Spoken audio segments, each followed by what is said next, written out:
자, 우리 지난주까지 예수님의 천국 비유, 예천비 10번에 걸쳐서 진행을 했는데, 오늘부터는 좀 새로운 주제로 여러분과 함께 말씀 나누고자 합니다. 하나님이 주신 구속의 선물, 제가 요즘 세 글자로 문장을 요약하는 재미 붙였어요. 그래서 하구선 시리즈를 여러분과 함께 나누고자 합니다. 제가 이 주제를 선택한 이유는 크게 두 가지입니다. 첫째로, 이 주제가 여러분이 성경을 읽어가실 때 여러분을 매우 유익하게 해줄 것이기 때문에 이 주제를 살펴보고자 했습니다. 구약 성경의 첫 번째 책은 창세기입니다. 우리 함께 읽은 창세기인데 대략 기원전 1400년경에 기록되었습니다. 자, 그리고 구약 성경의 마지막 책은 말라기서인데 기원전 430년경에 기록이 되었어요. 자, 그러니까 구약 성경은 대략 1000년에 걸쳐서 40명이 넘는 저자들에 의해서 기록된 책입니다. 신약 성경은 그보다는 좀 짧아요. 대략 한 50년 기간 정도의 시간 기간 동안 9명의 저자에 의해서 기록이 되었습니다. 자, 그렇게 1000년이 넘는 세월, 50명이 가까운 저자들에 의해서 쓰여진 이 책이 성경이라는 이름으로 함께 묶일 수 있었던 이유가 무엇일까? 그건 이들이 어떤 공통된 주제를 매우 일관되게 다루고 있기 때문입니다. 그 주제, 그 공통되고 일관된 주제가 무엇이냐? 그 대표적인 주제가 바로 구속이라는 주제입니다. 구속이라는 표현은 구원과 또 동의어이긴 하지만은 비슷한 개념이지만은 한 가지 강조점이 있습니다. 추가된 개념이 있어요. 그것이 뭔가 하면 구원을 위해 필요한 값을 하나님께서 지불하셨다 하는 그런 개념이 포함이 되어 있습니다. 자, 그러니까 우리가 앞으로 상당 기간 동안 구속이라는 주제를 다루게 될 텐데 일단 정의는 좀 해놓고 나아가야겠죠. 자, 구속이란 무엇이냐? 쉽게 말하자면 구속이란 값비싼 대가를 지불하시고 하나님이 우리를 구원하셨다라는 표현을 쓸 때 구속이라는 표현을 쓰는 거예요. 값 지불이 포함된 구원의 의미입니다. 자, 그러므로 성경이 이 핵심적인 주제를 염두에 두고 성경을 읽어가게 되는 것은 여러분이 마치 나침반을 들고 오지를 탐험하는 것과 같은 유익을 주게 될 것입니다. 방향을 여러분이 매우 분명하게 제시해 주게 될 것이에요. 자, 두 번째로 오늘 구속이라는 주제를 주일마다 함께 살펴보고자 하는 두 번째 이유는 오늘 설교의 첫 번째 요점이기도 한데 이 주제가 여러분에게 큰 위로를 주게 될 것이기 때문이에요. 제가 대학을 졸업할 때쯤 앞으로 어떤 일을 하면 좋을까 진로를 위해서 금식하며 기도했던 적이 있습니다. 아침에 일어나서 경건의 시간을 가지던 중 이사야서 40장 말씀을 읽을 때 하나님 제게 이 말씀을 통해 잔잔한 감동을 주셨어요. 이사야서 40장 1절, 난 네가 이 일 했으면 좋겠다 하시는 것 같더라고요. 40장 1절 이런 말씀입니다. 너희의 하나님이 이르시되 너희는 위로하라, 내 백성을 위로하라 하셨어요. 참 다행히도 저는 이 말씀 받고 자, 이제 소명의 말씀 받았으니 끝 하고 성경책을 덮지 않았습니다. 참 다행인 거예요. 제가 물었습니다. 하나님, 어떻게 하나님 백성을 위로하면 좋습니까? 그래서 이 질문을 가지고 이사야서 40장을 계속해서 읽어갑니다. 그리고 이사야서 40장 8절에서 그 질문에 대한 답변도 발견하게 되었어요. 여러분, 성경 안에 길이 있습니다. 성경 안에 여러분이 가지고 있는 인생을 향한 질문에 대한 답이 있습니다. 그러므로 그런 인생의 문제에 직면하게 되셨거든 성경을 펴셔야 돼요. 이사야서 40장 8절 말씀 우리 같이 한번 읽어보겠습니다. 어떻게 하나님의 백성을 위로하는 것인가? 하나님 매우 명료하고 간단하게 이 말씀 주셨어요. 이사야서 40장 8절 함께 읽습니다. 시작. 풀은 마르고 꽃은 시드나 우리 하나님의 말씀은 영원히 서리라 하라. 그 말하면 이 음성을 들으면 하나님의 백성은 위로함을 받게 될 것이니 이 말씀을 전하고 이 말씀을 선포하라 하시는 것 같더라고요. 사랑하는 성도 여러분, 하나님의 백성을 위로하는 방법이 참 놀랍고 신기하지 않습니까? 하나님의 백성은 언제 위로함을 받습니까? 하나님 말씀을 들을 때 위로함을 받습니다. 이 하나님의 말씀을 듣고 하나님의 음성을 듣게 될 때 그들 안에 위로가 창조되는 거예요. 하나님의 백성은 그 외 다른 것으로 위로받지 못합니다. 세상이 주는 위로도 있습니다. 그러나 그건 진통제처럼 슬픔과 고통을 잠시는 있게 해줄진 모르지만 근본적으로 해결해 주진 못해요. 하나님의 백성은 하나님의 약속을 듣게 될 때 위로를 얻게 되는 줄 믿습니다. 로마 황제 가운데 샤를마뉴라는 황제가 있어요. 대단한 권세를 누렸던 왕입니다. 그는 그의 임종에 즈음하여 유언을 하나 남기게 되는데, 내가 죽게 되면 나를 왕좌에 앉은 그대로 매장을 해달라, 이렇게 요청을 해요. 머리에는 황금관을 쓰고 손에는 그의 권세를 상징하는 호를 들고 황제의 망토를 거치고 무릎 위에는 책을 한 권 펴놓아라, 그런 채로 무덤에 들어가겠다고 유언을 남깁니다. 실제로 그 일은 이뤄지게 돼요. 그리고 200년의 세월이 흐른 뒤에 로마의 또 다른 황제 오델로라는 황제가 이번에는 샤를마뉴의 무덤을 한번 파헤쳐봐라, 그리고 어떤 일이 벌어졌는지 보고서를 작성해서 제출하라, 이렇게 얘기를 해요. 자, 조사단이 직접 그 무덤을 파헤쳐 보게 됩니다. 그랬더니 샤를마뉴의 몸은 그가 요구했던 그대로 되어 있더라고요. 하지만 200년의 세월이 지난 그의 모습은 끔찍하게 이루 말할 수 없습니다. 왕관은 삐뚤어진 채였고 망토는 썩어 좀 먹었고 육신은 썩어서 아주 흉측하게 변해져 있었습니다. 물론 그의 무릎 위에는 그가 요구했던 대로 책이 한 권 펼쳐져 있었고 뼈만 앙상하게 남은 그의 손가락이 이 책의 한 곳을 가리키고 있다는 것을 알게 됩니다. 이 책은 성경책이었고 그의 앙상한 손가락이 가리켰던 하나님의 말씀은 마태복음 16장 26절이었어요. 우리 같이 한번 이 말씀 함께 읽어보겠습니다. 시작. 사람이 만일 온 천하를 얻고도 제 목숨을 잃으면 무엇이 유익하리요? 사람이 무엇을 주고 제 목숨과 바꾸겠느냐? 여러분, 정말 그렇지 않습니까? 하나님의 백성은 이 세상의 것을 다 가져도 위로를 받지 못합니다. 하나님이 주시는 위로가 아니면 하나님의 백성들은 그들의 영혼의 안식을 발견하지 못합니다. 자, 그렇다면 어떻게 해야 합니까? 하나님의 백성은 하나님의 음성을 들어야 하는 것이에요. 세상에 태어나면 갓난아기가 이 세상에 태어나면 10개월 동안 뱃속에서 주변의 소리를 듣게 되잖아요. 아빠의 음성을 정확하게 기억한다고 해요. 해서 세상에 태어나면 아기는 아빠의 음성이 들리는 쪽으로 고개를 돌린다고 합니다. 근데 그건 하나님의 백성도 마찬가지예요. 하나님의 백성은 하나님 아버지의 음성이 들리는 곳으로 고개를 돌리게 되어 있어요. 요한복음 10장 3절 말씀도 우리 같이 한번 읽어봅니다. 시작. 문지기는 그를 위하여 문을 열고 양은 그의 음성을 듣나니 그가 자기 양의 이름을 각각 불러 인도하여 내느니라. 하나님께서 양떼를 인도하는 방식이 참 독특하죠. 몽댕이와 채찍을 들고 양들을 후려쳐가면서 원하는 방향으로 인도해 가는 것이 아닙니다. 선한 목자는 양들 앞에 서서 그저 음성을 들려주면 돼요. 그분께 속한 양들은 그 음성을 알아듣는 거로 그 음성이 들리는 곳으로 따라가게 되어 있습니다. 구속이라는 주제를 가지고 우리가 함께 성경을 살펴보게 될 텐데, 여러분, 이 성경 말씀을 통해 여러분은 하늘 아버지의 음성을 듣게 될 것입니다. 그리고 그분께 속한 여러분은 그 음성에 반응하게 될 것입니다. 특히나 구속과 관련된 말씀을 접하게 될 때 여러분은 하나님이 얼마나 여러분을 향해 자비하신 분이신지 또 한 번 발견하게 될 것입니다. 성경의 여러 사건들을 통해서 하나님이 우리를 구원하시기 위해 얼마나 신실하게 지금도 일하고 계신 분인지 여러분 알게 될 것이에요.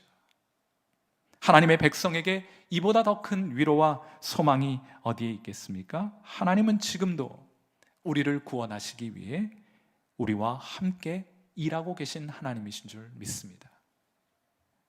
자, 이것이 오늘 설교의 첫 번째 요점이고, 오늘 설교의 두 번째 요점은 이제 창세기로 들어가요. 제가 요한계시록까지 갈 겁니다. 오늘 말고. 우리 두 번째 요점은 이것인데, 하나님이 아담에게도 약속을 주셨다는 것이 두 번째 설교 요점이에요. 하나님은 아담과 하와가 타락한 순간부터 인간의 구속을 위해 일하기 시작하십니다. 자, 먼저는 아담과 하와에게 주셨던 타락의 경고에 대해서 들어보도록 하죠. 창세기 2장 17절 말씀입니다. 우리 함께 이 말씀도 읽어봐요. 시작. 선악을 알게 하는 나무의 열매는 먹지 말라. 네가 먹는 날에는 반드시 죽으리라 하고 하나님께서 경고해 주셨어요. 그런데 우리는 이 구절을 읽을 때 선악과를 먹으면 반드시 죽는다, 이런 말씀에만 집중하기 마련이에요. 자, 그런데 여러분이 간과하지 마셔야 될 것이 있습니다. 그건 뭔가 하면 언제 죽는가 하는 거예요. 하나님은 아담에게, 우리말 성경은 애석하게도 번역상 그 정확한 뉘앙스를 전달해주고 있지 못합니다만, 하나님은 아담에게 네가 그 열매를 먹게 된다면 너는 그것을 먹는 그날 반드시 죽게 될 것이라고 말씀해 주셨어요. 우리 성도들 분들 가운데 메시지 성경이라는 번역본을 즐겨 읽으시는 분들이 많이 계신데, 번역에 한계가 있습니다. 그 한계를 잘 인식하고 이 메시지 성경을 읽으시면 여러분 여러모로 유익함을 가져다 줄 수 있는 번역본 성경이라고 생각하는데, 이 구절을 어떻게 번역해 놓았는가 하면, 네가 그 나무의 열매를 먹는 그 즉시 너는 죽은 목숨이야 하고 말씀해 놓으셨어요. 언제 죽는다고요? 먹는 그 즉시. 자, 그런데 여러분이 잘 알고 계신 것처럼 선악과를 먹었을 때 하와는 그 즉시 죽음을 당했습니까? 그렇지 않습니다. 만일 그랬더라면 하와가 아담에게 선악과를 따먹으라고 권하는 일도 없었을 것이에요. 하지만 하와는 죽지 않았고 선악과를 남편인 아담에게 건넸으며 아담도 그 과실을 베어 물고 말았던 것이에요. 그런데 이번에도 마찬가지였습니다. 아담도 그 즉시 죽임을 당하지는 않았던 거예요. 여러분, 왜 하나님은 그렇게 말씀해 놓으시고 그 즉시 이들의 생명을 거두어 가지 않으셨을까? 아니, 오히려 하나님은 하나님의 얼굴을 피하여 숨어있는 아담과 하와에게 다가오셔서 말씀하십니다. 창세기 3장 9절, 여호와 하나님이 아담을 부르시며 그에게 이르시되 아담아 네가 어디 있느냐 하고 다가와 물으십니다. 여러분, 우리는 이 장면에서 죄인에게 쏟으시는 하나님의 거룩한 진노를 막아선 분이 계셨다는 것을 가정해야 하는 겁니다. 죄인을 향한 진노는 그 즉시 쏟아 부어져야만 하지만 이 순간 한 중보자가 나타나셔서 이 심판의 즉각 집행을 늦추셨던 것이에요. 하나님, 잠깐만요. 제가 책임을 질 테니 하나님의 지금 진노를 지금 당장은 그들에게 붓지 말아 주옵소서 하고 하나님 앞에 중보하는 자가 있었음을 상상해 볼 수 있는 것입니다. 여러분, 우리는 창세기 3장에서 성경에서는 처음으로 중보자의 모습을 찾아볼 수 있게 되는 거예요. 그 누구입니까? 바로 하나님의 아들 그리스도이십니다. 자, 아담과 하와가 선악과를 따먹었는데 그 즉시 죽지 않았어요. 하나님께서 그 심판을, 그 즉결 심판을 유예시켜 주셨는데, 여러분 한번 생각해 보세요. 왜 하나님은 이 심판을 유예시키셨는가? 답은 하나밖에 없습니다. 왜냐하면 아담과 하와가 구원의 길이 있다는 소식을 들을 기회를 아직 갖지 못했기 때문이에요. 복음 전할 기회가 아직 그들에게 주어지지 않았기 때문입니다. 여러분, 아담과 하와가 복음을 들었을까요? 저와 여러분은 복음을 듣고 예수를 믿어 구원을 받지 않았습니까? 아담과 하와도 똑같은 기회를 가졌을까요? 가졌어요. 하나님께서는 아담과 하와를 유혹하여 죄를 범하게 한 사탄을 향하여 이런 말씀을 하셨습니다. 창세기 3장 15절, 이 말씀 같이 한번 큰 목소리로 한번 같이 읽도록 하죠. 같이 읽습니다. 시작. 내가 너로 여자와 원수가 되게 하고 내 후손도 여자의 후손과 원수가 되게 하리니 여자의 후손은 내 머리를 상하게 할 것이요 너는 그의 발꿈치를 상하게 할 것이니라. 혹시 펜이나 혹은 여러분 하이라이트 하는 것이 있으면 좀 밑줄을 그어 놓으시고 이 구절은 강조하고 또 강조하여 여러분에게 해설하고 또 해설해 드릴 것이니 꼭 좀 체크해 놓으시고 기억해 놓으시면 좋을 것 같아요. 여러분, 이 구절은 말씀드렸던 것처럼 아쉬움이 좀 남는 번역이라고 말씀을 드렸어요. 원문에 따르면 이 두 번째 여자의 후손이라는 표현은 그렇게 돼 있지 않고 그가 라고 되어 있어요. 쉽게 말하자면 여자의 후손 가운데 한 아들이 나타나서 뱀의 머리를 상하게 할 것이라 고 되어 있습니다. 곁에 있던 아담과 하와가 아들에 대한 하나님의 약속을 듣게 된 것이에요. 이것이 아담과 하와가 들었던 복음입니다. 최초의 복음이라 해서 원복음이라는 이름이 붙여져 있는 구절이 창세기 3장 15절의 말씀인 것이에요. 바울도 또 똑같이 말합니다. 저와 여러분은 보다 정교한 복음을 들었습니다만 본질에 있어서는 아담과 하와가 들었던 복음과 또 똑같은 복음을 들은 것이에요. 사도 바울 로마서 1장 2절에 이렇게 말합니다. 이 복음은 하나님이 선지자들을 통하여 그의 아들에 관하여 성경에 미리 약속하신 것이라 했어요. 복음은 그 외에 다른 어떤 것이 아닙니다. 여러분, 그 외에 다른 어떤 것 가지고 싶은 것이 많겠지만은 복음은 그런 것이 아니에요. 복음은 하나님이 약속하신 그분의 아들에 관한 것입니다. 우리는 이 아들에 대한 복음을 듣고 믿어 구원을 받고 에덴의 기쁨을 다시 한번 회복할 수 있게 된 것이에요. 이 아들이 우리의 위로와 우리의 기쁨이 되어 주신 겁니다. 사랑하는 성도 여러분, 오늘 하루를 살아가시면서 여러분 큰 낙심과 절망 가운데 있거나 언젠가부터 여러분의 삶 속에 여러분의 영혼 가운데 기쁨이 상실된 채로 오늘을 살아가고 있다면 그 외에 다른 어떤 것에서 이유를 발견하지 마세요. 여러분의 그리스도를 향한 믿음이 희석되었기 때문에 나타나는 현상이기 때문입니다. 그러면 그 기쁨을 회복할 수 있기 위해서 여러분이 해야 될 일은 무엇입니까? 다시 한번 하나님께서 여러분에게 약속하신 그 아들에게로 돌아가 그 아들을 믿음으로 붙들게 될 때 천국의 문이 다시금 여러분에게 열리는 역사 있게 될 줄 믿습니다. 하늘의 기쁨이 여러분의 심령을 가득 채우게 되는 은혜가 임하게 되는 줄 믿습니다. 제가 청년회 때 교회에 한 외국인 선교사님이 오셔서 이런 이야기를 들려주셨어요. 15살짜리 이슬람 소년 하나가 선교사님들이 세운 학교에 입학을 합니다. 그리고 이 학교를 통해서 한 선생님으로부터 하나님은 너를 사랑하신단다 하는 말을 듣게 됩니다. 그런데 이 이슬람 교도였던 이 소년은 도저히 이 말을 이해할 수가 없습니다. 소년이 알고 있던 하나님 알라는 매우 무서운 하나님이기 때문에 죄를 범하면 그 즉시 심판하고 처벌하며 재앙과 저주를 가져다 주는 신이 알라 신이었기 때문에 하나님이 나를 사랑하신다? 그는 이해할 수 없었습니다. 그런데 그는 그 말씀을 마음속에 간직해요. 그리고 이 소년은 그때부터 성경을 읽기 시작했고 그렇게 성경을 여러 차례 통독하게 됩니다. 그리고 이 소년은 성경을 읽다가 그 십자가를 통해 하나님의 사랑을 확신하게 되었습니다. 하나님이 나를 사랑하시는구나. 하나님이 나를 사랑하신다니. 그는 이 세상을 다 얻은 것처럼 기뻤습니다. 하늘을 날듯이 기뻐하게 돼요.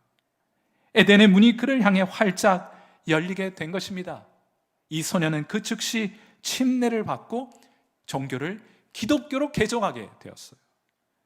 물론 그 결과는 너무나 뻔한 것이었습니다. 이 소년은 집에서 쫓겨나 선교사들의 집을 전전하며 주변 사람들에게 자신이 발견한 하나님의 사랑을 기쁨으로 전하기 시작합니다. 그 때문에 이슬람 교도들로부터 폭행을 많이 당하기도 했습니다. 죽음의 위협을 당하기도 했어요. 그리고 얼마 지나지 않아서 국가로부터 추방 명령을 받게 됩니다. 하지만 그는 포기할 줄 몰랐습니다. 그는 하나님이 너를 사랑하신단다 하는 말씀을 끝까지 마음속에 간직하고 있었던 것이에요. 그로부터 몇 년의 시간이 흐르게 됩니다. 그 소년이 살던 나라 국경 지역에서 한 구의 시체가 발견이 되었어요. 그의 혀는 칼에 잘려 있었고 온 몸은 심한 구타로 성한 곳이 한 군데도 있지 않았습니다. 누구였겠습니까? 그리스도의 십자가를 통해 하나님의 사랑을 확신하게 된, 그리하여 천국의 기쁨으로 펄펄 뛰었던 바로 그 소년이었어요. 사랑하는 성도 여러분, 하나님이 우리에게 주시는 기쁨은 이 세상이 주는 기쁨과 같지 않습니다. 다른 사람들이 보기에는 여러분 되는 일이 하나도 없는 것 같은데 구원받은 성도들은 기쁩니다. 여러분은 하나님께서 약속하신 아들에 관한 복음을 들어보셨습니까? 그 아들을 믿게 되셨습니까? 그리하여 여러분은 그 아들로 인한 기쁨으로 여러분의 심령은 충만하십니까? 사랑하는 귀한 성도 여러분, 오늘 이 자리에는 혹은 유튜브 상에서 예배를 드리는 분들 가운데에는 아직 교회에 오랫동안 출석하시긴 했어도 우리가 전하고자 하는 그 복음의 핵심이, 그 복음의 본질이 하나님의 아들에 관한 것임을 아직 알지 못한 채 그 외에 다른 것들을 구하고 있는 분들이 계실지 모르겠어요. 부디 하나님께서 약속하신 그 아들을 발견함으로 천국이 여러분을 향해 열리는 귀한 은혜, 바로 이 시간 여러분에게 있게 되기를 주님의 이름으로 축원해 드립니다. 아담과 하와가 복음을 들었어요. 하나님의 아들에 관한 소식을 듣게 되었습니다. 자, 오늘 설교의 마지막 요점은 이것인데, 자, 그렇다면 아담이 그 복음을 듣고 하나님의 아들을 믿게 되었을까? 결론은 이것입니다. 아담은 이 약속을 믿고 구속의 첫 열매가 되었다 하는 거예요. 자, 우리 창세기 3장 7절 말씀 우리 함께 읽어보겠습니다. 같이 읽죠. 시작. 이에 그들의 눈이 밝아져 자기들이 벗은 줄을 알고 무화과 나무 잎을 엮어 치마로 삼았더라. 선악과를 먹은 이후 아담과 하와는 자신들의 죄와 그로 인한 수치심을 가리고자 했습니다. 무엇을 가지고? 무화과 나뭇잎을 따서 치마를 만들어 자신들의 부끄러움을 가리고자 했던 것이에요. 자, 그런데 이미 살펴보았던 것처럼 풀은 마르고 꽃은 시들게 되어 있어요. 무화과 나무 잎은 아담과 하와의 죄를 영원히 가려줄 수가 없는 것입니다. 자, 그리하여 하나님은 이들을 에덴 동산에서 쫓아내실 때 한 가지 매우 독특한 행동을 하나 하시게 됩니다. 창세기 3장 21절 말씀도 우리 같이 한번 읽어보도록 하죠. 같이 읽습니다. 시작. 여호와 하나님이 아담과 그의 아내를 위하여 가죽 옷을 지어 입히시니라. 무화과 나뭇잎으로 만든 그 치마를 걷어내시고 가죽 옷을 지어 그들에게 입혀주셨습니다. 여러분, 이것은 비유입니다. 아담과 하와가 손수 만든 무화과 나무잎 치마가 아니라 그들의 죄를 덮는 방법을 누가? 하나님이 직접 찾아내 주시겠다는 비유예요. 아무리 값비싼 비용이 든다 할지라도 하나님은 기꺼이 그 비용을 지불하고서라도 우리의 죄를, 아담과 하와의 죄를 덮는 방법을 찾아내실 것임을 보여주는 비유가 바로 이 가죽 옷의 비유인 것이에요. 그 죄를 가리워 영원히 보이지 않게 하여 그들을 에덴으로 다시 회복시켜 주실 역사를 하나님께서 이제부터 시작하시겠다는 선언과 다르지 않은 것입니다. 자, 그렇다면 아담은 아들에 관한 복음을 듣고 그 복음을 믿게 되었을까? 쉽게 얘기하면 아담은 구원을 받았을까? 우리가 천국에 가면 아담을 만날 수 있게 될까? 이 자리에 앉아 계신 여러분 복음을 듣고 예수님을 믿으시죠? 우리가 천국에 가면 여러분을 뵐 수 있겠습니까?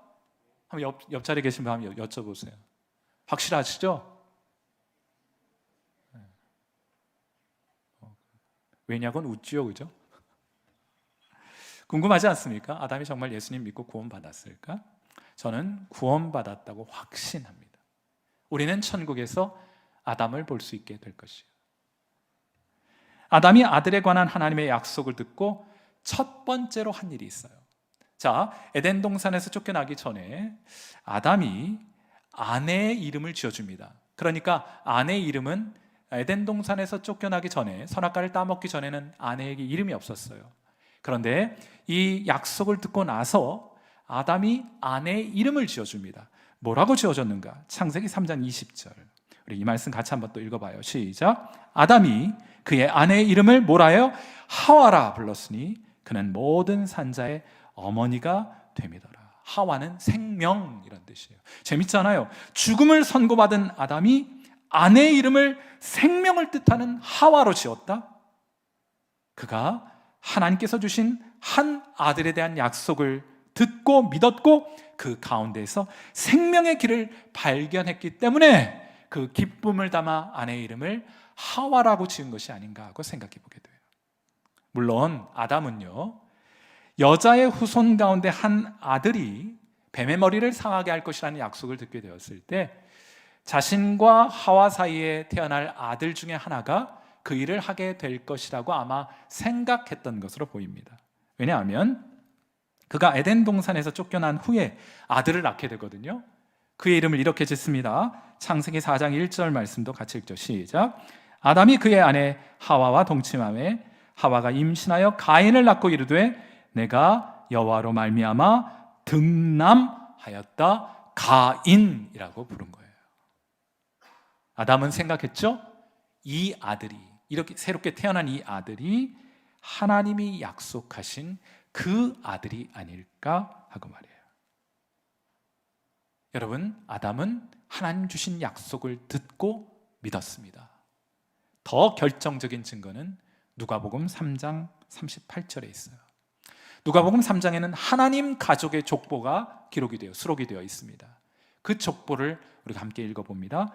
누가복음 3장 38절. 자, 그 위는 에노스요. 그 위는 아버지라는 뜻이에요. 그 위는 에노스요. 그 위는 셋이요. 그 위는 아담이요. 그 위는 하나님이시니라. 사랑하는 성도 여러분, 아담은 복음을 듣고 믿어 구원을 받았으며 하나님을 아버지로 모시게 된 거예요. 사랑하는 성도 여러분, 하나님의 말씀은 영원합니다. 그 말씀을 붙들어 살아가시는 여러분 되시기를 주님의 이름으로 축원해 드립니다. 그 말씀이 에덴의 동쪽에 살아가며 고단한 인생을 살아가는 여러분에게 참된 위로와 소망과 능력이 될 것입니다. 하나님의 약속과 그 안에 선포된 아들을 기대하며 살아가실 수 있게 되기를 바랍니다. 그 아들이 여러분을 둘러싸고 있는 그 흑암을 깨뜨리게 될 것입니다. 죄와 사망의 권세를 깨뜨리시게 될 겁니다. 그가 에덴으로 가는 길을 활짝 열어주십니다.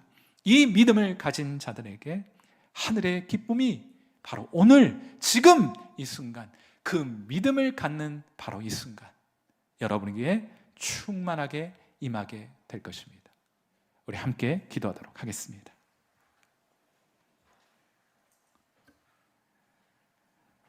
자, 우리 반주 들으시면서 함께 기도합니다.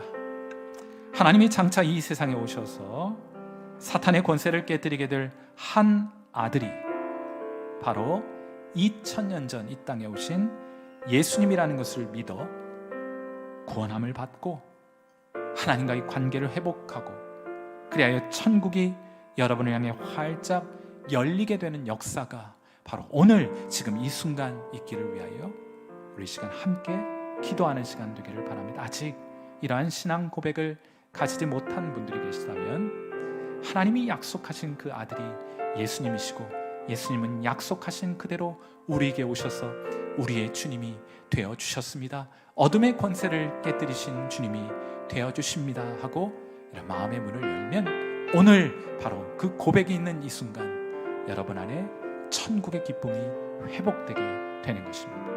그렇게 한번 기도해 보시게 되기를 바라고 우리가 매주 하나님께서 우리에게 주신 구속의 선물을 살펴보게 될 텐데 우리를 향한 하나님의 자비와 사랑과 그 신실하심을 우리로 더 깊이 발견하는 은혜의 시간이 될 수 있도록 우리 그 안에서 소망을 얻고 더욱더 기쁜 인생 살아갈 수 있도록 우리 하나님 앞에 도우심을 구하는 그런 기도 주님 앞에 올려드립니다. 함께 기도하겠습니다.